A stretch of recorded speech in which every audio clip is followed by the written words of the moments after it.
Tentang ujaran di tahun politik kinerja pemerintahan menjadi sorotan sekaligus kritik calon presiden nomor urut 02 Prabowo Subianto dan kali ini Prabowo menyinggung tentang hutang yang terus menumpuk.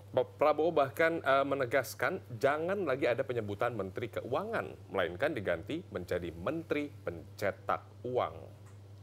Bapak Prabowo Subianto.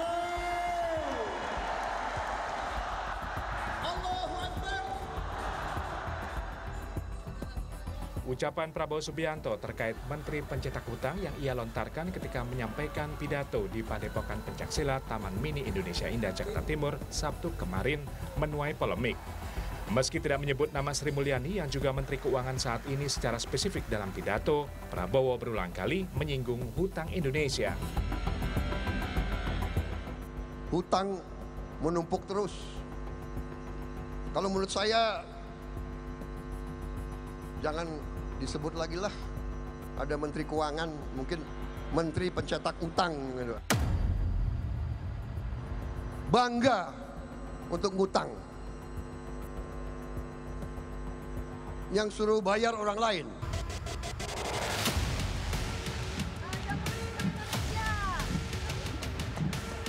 Tim kampanye nasional Jokowi Ma'ruf Amin meminta Capres Prabowo Subianto berhati-hati dalam menyampaikan pernyataan. Prabowo dinilai tidak paham dengan pengelolaan hutang yang diatur undang-undang. Akumulasi hutang sudah ada sejak zaman kepemimpinan presiden sebelumnya. Selama dia untuk produktif pasti baik gitu utang itu dan mampu bayar kok. Kecuali nggak mampu bayar, kita mampu bayar kok. Saya bilang nggak mampu bayar. Masih aman dan kita termasuk yang paling rendah persentase ini ya rasio utangnya terhadap PDB gitu dibandingkan negara-negara lain gitu. Dengan adanya tanggapan dari kubu sebelah, juru bicara Prabowo Subianto Sandiaga Uno angkat bicara.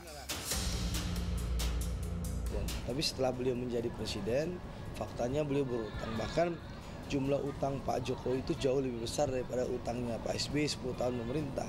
Bahkan setiap tahun itu Pak Jokowi itu naiknya 3,45 kali daripada kenaikan hutang Pak SBY per tahun.